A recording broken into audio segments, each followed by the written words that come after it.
इंसान की जिंदगी में समस्या है तो जाहिर बात है कि उसके घर में वास्तु है। पर हमारी जो आध्यात्मिकता है वो ये कहती है कि आपके पिछले कर्म है, ठीक है, या आपकी कुंडली में कोई ग्रह दोष है। ठीक है। तो वास्तु, ग्रह दोष, अपने कर्म, एक्चुअल में किस पे विश्वास करा जाए कि किससे भोग रहा है आदमी? आपको विश्वास सब पे करना पड़ेगा, लेकिन मैं आपको सीक्वेंस बता देता हूँ। विश्वास आपको सब पे करना पड़ेगा।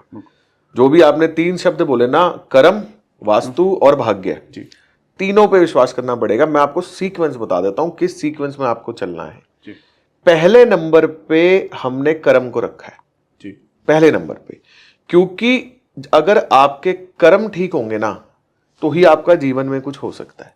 ठीक है, अब मान लो एक व्यक्ति जो है वो दारू भी पी रहा है, वो सारा दिन सिगरेट भी पी रहा है, वो नशा भी कर रहा है, सारे काम कर रहा है, और अपने वास्तु को ऐसे ठीक करके बोल रहा है कि मैं, मेरे को बीमारी ना हो, तो कुछ नहीं हो सकता। कर्म इंपॉर्टेंट है, कर्म प्रधान है।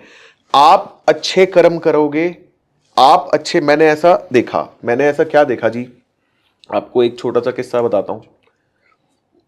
मेरे पास एक क्लाइंट आए, वास्तु के लिए आए, किसी के साथ आए। मैंने उनसे पूछा क्या करते, तो उन्होंने मुझे बोला जी हम घी बनाते हैं। अच्छा जी, तो बोले फैक्ट्री सेटअप कर रहे हैं जी, उसका आपको वास्तु करना है। तो मैं कहा जी कौन सा घी बनाते हो, तो बोले जी ये देसी घी बनाते हैं। तो मैंने कहा भाई साहब ये तो बढ़िया हो गया, अपना आपसे घी मंगा लेंगे प्योर प्योर। बोला नहीं सर, आपके मतलब, मेरे को ऐसे बोले आपके मतलब का नहीं बनाते। मैंने कहा यार मेरे मतलब का नहीं बनाते मतलब? बोले भाई साहब बिकता देसी घी बोल के है, बट डालडा मिक्स होता है। मैंने बोला भाई साहब मैं वास्तु नहीं कर सकता, मैंने मना कर दिया। मैं कहा जी मैं नहीं कर सकता ये वास्तु, मैं नहीं कर सकता, मना। उन्होंने बहुत इंसिस्ट किया, फिर पैसों की बात हुई, मुंह से पैसे बोलो आप, 50 लाख 1 करोड़, अब कोई दिक्कत नहीं पैसे। मैं कहा भाई साहब मेरा कुछ उसूल है, मैं कर ही नहीं सकता, मैंने मना कर दिया।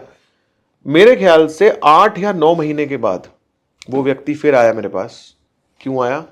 इकलौता बेटा बेड रिडन हो गया उसका फैक्ट्री लगाने के बाद। ये उसके कर्म थे जी। ठीक है, ये उसके कर्म थे। फिर आ गया भाई साहब मेरे से गलती हो गई, ये हो गया वो हो गया, ठीक है बेटे, अब ठीक है जो भी था बेटे के लिए किया। लेकिन कर्म बहुत बड़ा रोल प्ले करते हैं, आपके कर्म अच्छे होने चाहिए।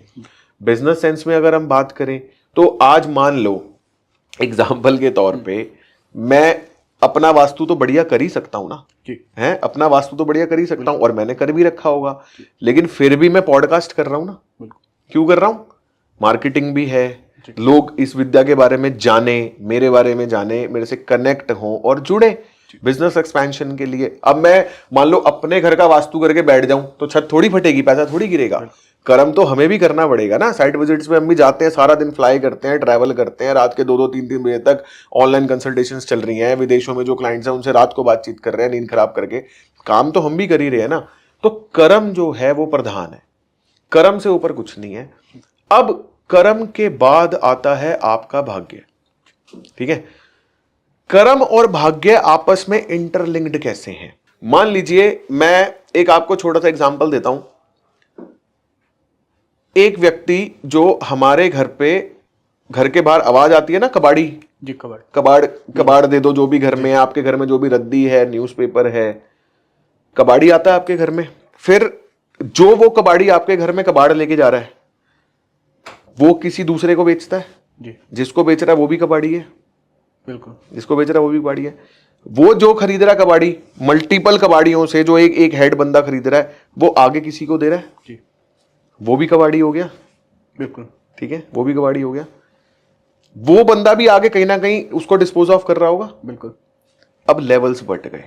जो आपके घर पे आ रहा है, वो 300 रुपए कमा रहा है रोज के, वो जिसको दे रहा है वो 3,000 कमा रहा है, वो जिसको दे रहा है वो 30,000 कमा रहा है। फिर अब बड़े आ जाओ जो मर्सिडीज BMW में चल रहे हैं, वो अपने आप को कबाड़ी नहीं बोलते, वो क्या बोलते हैं? हमारा स्क्रैप का बिजनेस है जी, we have a business of scrap, वो ऐसे बोलते हैं। ठीक है, वो 10-10 20-20 लाख रुपए महीना भी कमा रहे हैं। एक मेरे क्लाइंट है, उनके वेयर हाउस में एरोप्लेन कटता है। जो एरोप्लेन्स खराब हो जाते हैं ना, कॉपर का काम है उनका, एल्यूमिनियम कॉपर मेटल्स का काम है, तो उनके वेयर हाउस में एरोप्लेन आके खड़ा होता है और वो कटता है। वो किस लेवल पे होंगे? है तो वो भी स्क्रैप का ही काम कर रहे हैं ना।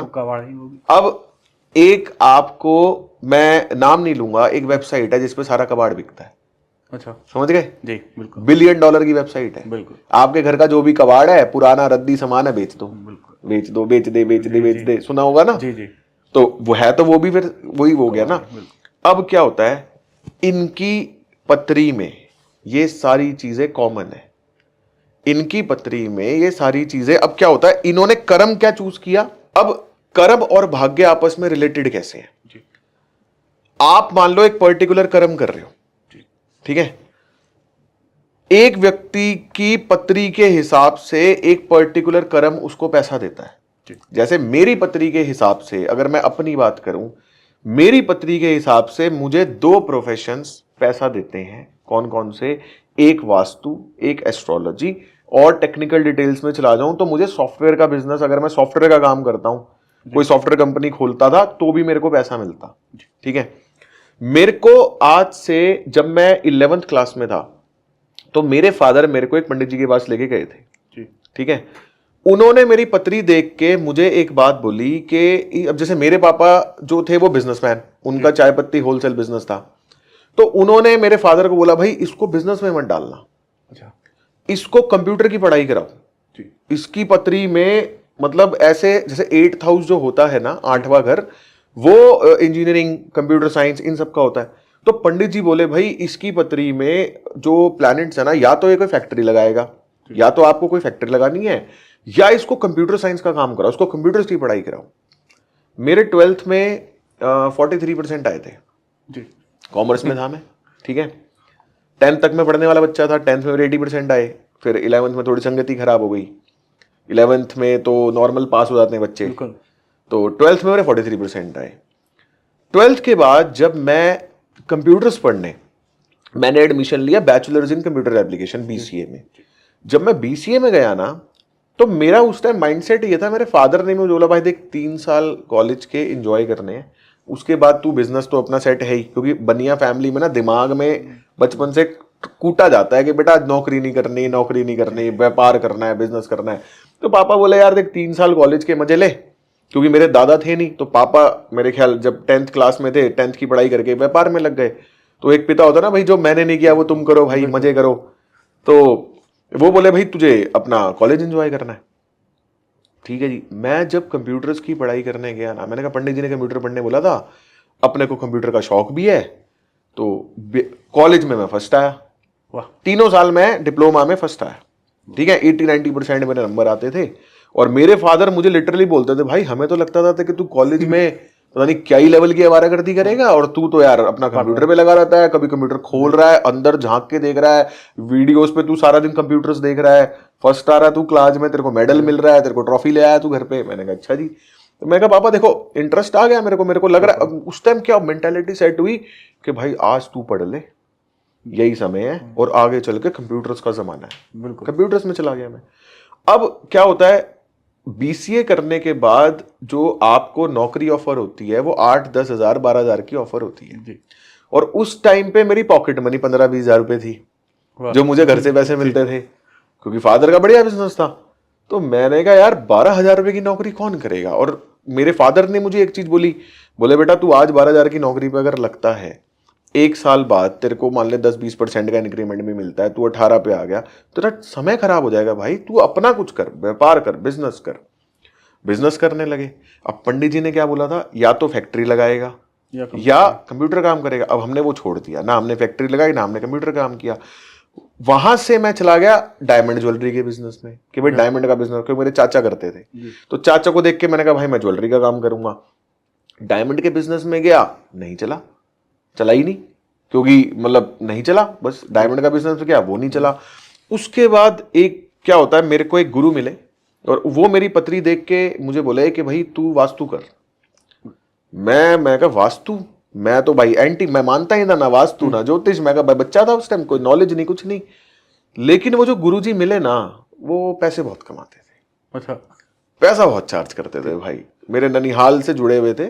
और मैंने कहा यार तू ये छोड़ के काम करेगा नहीं करेगा, भाई ये आदमी इतना पैसा कमा रहा तो इसके लिए तो कर ही रहा है ना, करते हैं, कोई बात नहीं।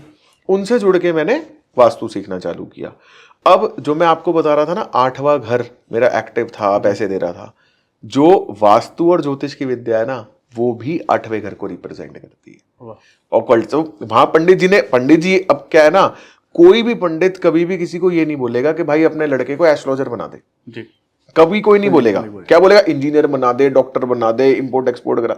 कभी भी कोई अपने बच्चे को ये नहीं बोलेगा कि इसको वास्तु का काम करा, इसको एस्ट्रोलॉजर का काम करा। ये ठीक है, तो अभी फेमस हो गया, पहले तो कुछ था ही नहीं ना। कौन पंडित का भी पंडित अगर कोई एस्ट्रोलॉजर बनेगा तो जो पंडित जी के बच्चे हैं वो ही बनेंगे, नॉर्मल तो कोई सीखता नहीं था।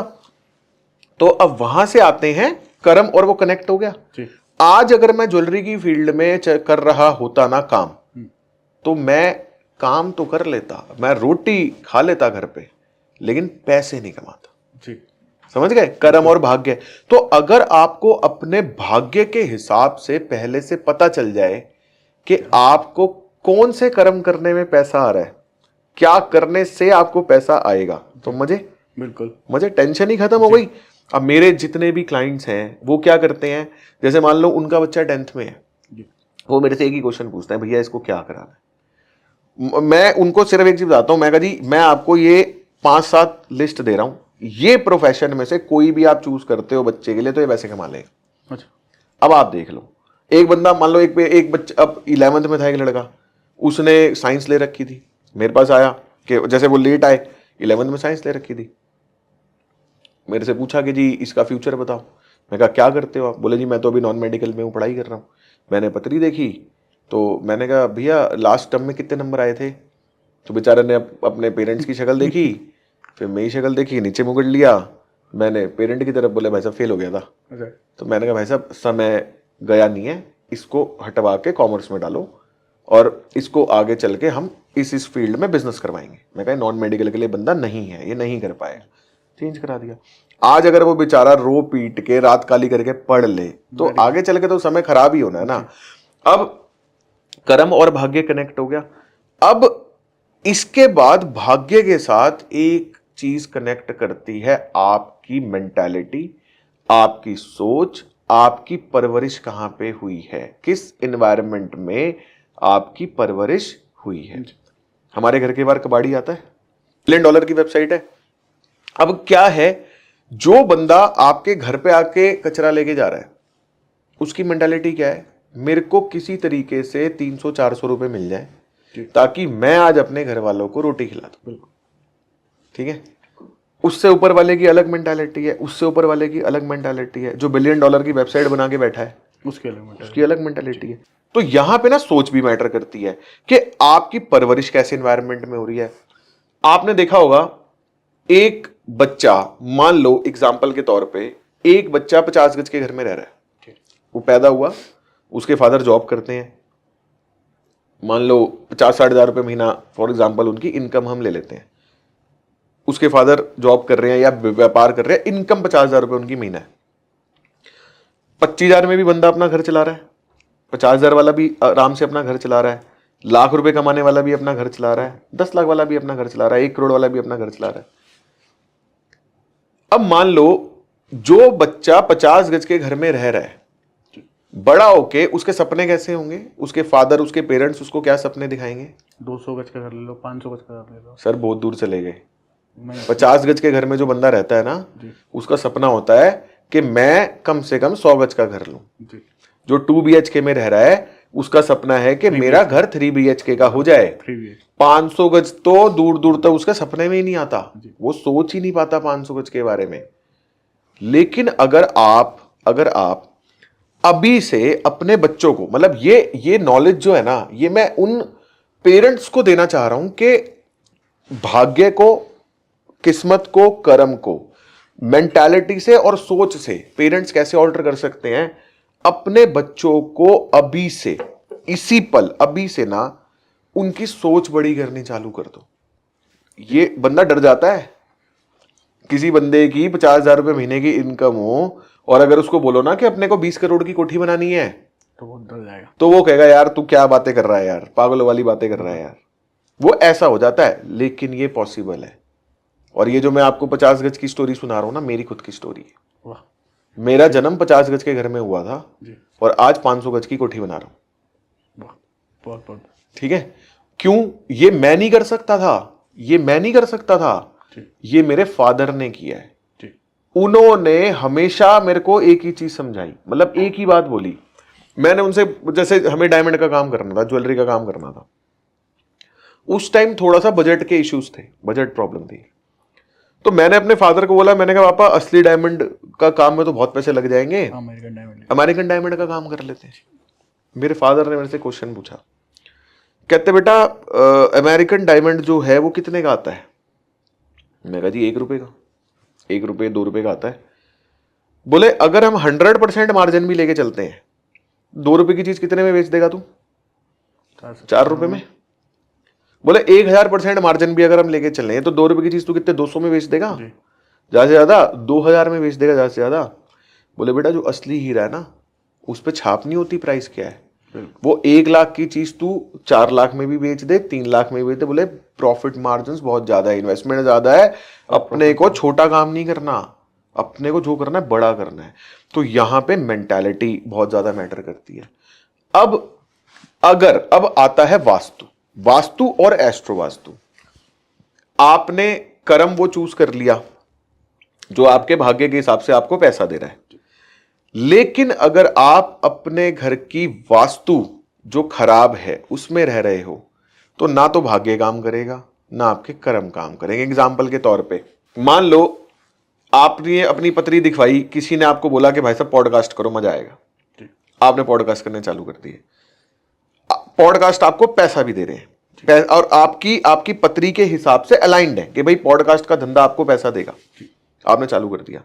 लेकिन अगर आप अपने घर के डिस्पोजल में सो रहे हो, साउथ साउथ वेस्ट एक डायरेक्शन होती है जो डिस्पोजल की होती है, अगर आप अपने घर की डिस्पोजल की डायरेक्शन में सो रहे हो तो पता होगा क्या? आप अपने कर्म और भाग्य को अलाइन करके महीने के 10 लाख रुपए तो कमा लोगे, लेकिन वो 10 लाख रुपए कहां जाएंगे आपको पता नहीं चलेगा। यहां पे वास्तु रोल प्ले करती है। वास्तु एक और बहुत बड़ा रोल प्ले करती है। वो रोल कैसे प्ले करती है? देखो, भगवान कृष्ण ने ना गीता में एक श्लोक कहा, कर्मण्यवादी कारस्ते मां फलेषु कदाचन। उसके आगे का मैं भूल गया, आप बता देना, ठीक है? उसका मतलब क्या है? कि कर्म सबसे ऊपर है और कर्म करो, फल की चिंता मत करो। ठीक है, ये गलत है। पूरी दुनिया को एक मतलब पता है, कर्म करो फल की चिंता मत करो। आपने भी यही बोला। ये आपको क्यों पढ़ाया गया? आपने कहीं ना कहीं से पढ़ा, कहीं ना कहीं से सुना ना। ये आपको क्यों पढ़ाया गया? क्योंकि एजेंसीज चाहती हैं कि आप कर्म करते रहो भाई, तुम फल की इच्छा मत करो। सैलरी मिले नहीं मिले कोई बात नहीं, तुम कर्म करते रहो, तुम फल की चिंता मत करो। इसका एक्चुअल मीनिंग पता है क्या है? कर्मण्यवादी कारस्ते मां फलेषु कदाचन। कर्म करने की अथॉरिटी, कृष्ण कह रहे हैं, कर्म करने की अथॉरिटी मैं तेरे को दे रहा हूं। तेरे को जो कर्म करना है कर। तेरे हाथ में चक्कू दे दिया, तू सब्जियां काट ले, तू गुरुद्वारे में जाके सेवा कर ले, तू मंदिर में तू भंडारे लगा ले, या तू किसी के पेट में डाल दे, तू फ्री है भाई। आज आपको कोई भी कर्म करना हो तो आपको किसी से पूछना है? नहीं पूछना। कर्म तो हर कोई, कर्म करने की अथॉरिटी मैं तेरे को दे रहा हूं, तेरे को जो करना है कर। लेकिन फल पे तेरा कोई अधिकार नहीं है। चिंता की बात नहीं है। What to do, when to do, how to do, for whom to do, ये 4 तो सोचने पड़ेंगे ना कोई भी काम करने के लिए। फल पे तेरा अधिकार नहीं है, उसके लिए मैं हूं। तेरे कर्मों के आधार पे मैं डिसाइड करूंगा कि तेरे को फल क्या देना है। तू किसी की एक रोटी छीन, फिर मैं डिसाइड करूंगा कि तेरे को कितने जन्म मैं रोटी नसीब ही नहीं होने दूंगा। ये कृष्ण ये कह रहे हैं कि भाई कर्म तेरा, फल मेरा, फल मैं दूंगा। अब कृष्ण ने एक और बात कही। पहले तो कृष्ण ने बोला जो कर्म करना है कर, तेरी मर्जी, फल मेरी मर्जी। अब कृष्ण एक और बात क्या बोलते हैं भगवत गीता में? तुम अपने कर्मों की अग्नि से अपने भाग्य के बीजों को जला सकते हो। जी। तो क्या हुआ? कर्म हुआ ना कंट्रोलर, कंट्रोलर इज द कर्म। तो तुम अपने कर्मों की अग्नि से अपने भाग्य के बीजों को जला सकते हो। ठीक है, वास्तु की मदद से आप क्या कर सकते हो? आप वास्तु की मदद से सबसे पहले तो आपकी पत्री एनालाइज हो गई, आपकी हॉरोस्कोप एनालाइज हो गई कि आपकी पत्री आपको क्या दे रही है, क्या फल दे रही है, क्या आपके साथ होने वाला है। जैसी आपकी पत्री होगी, बेसिकली पत्री है क्या, बेसिकली अगर हम एक हॉरोस्कोप की बात करें, हॉरोस्कोप है क्या, एक बच्चे का जिस समय पे जन्म हुआ उस समय पे आसमान में जो ग्रह नक्षत्रों की पोजीशन थी, एक स्क्रीनशॉट बना और वो हो गई पत्री। अब ये जो पत्री है, इसको अगर हम स्पिरिचुअल कंटेक्स्ट में बात करें तो जब आत्मा परमात्मा के पास है ना, तो परमात्मा आत्मा को ये समझा रहे हैं, बेटा पिछले जन्म में ये सारे कर्म थे तेरे और उसके बेस पे ये कर्म तुझे इस समय में भुगतने हैं, ये तेरी पत्री बन गई है और भाई अब तू अपनी पत्री के हिसाब से पूरा जन्म अपना व्यतीत कर ले। तो हमने पत्री को एनालाइज करा कि भाई इसने मतलब क्या ये कहां गलत जा रहा है, कहां क्या कर रहा है। जैसी आपकी हॉरोस्कोप होती है ना, एग्जैक्टली सेम वैसी प्रोग्रामिंग आप अपने घर की कर लेते हो। अच्छा, तो यहां पे पत्री और वास्तु लिंक्ड हो गए जी।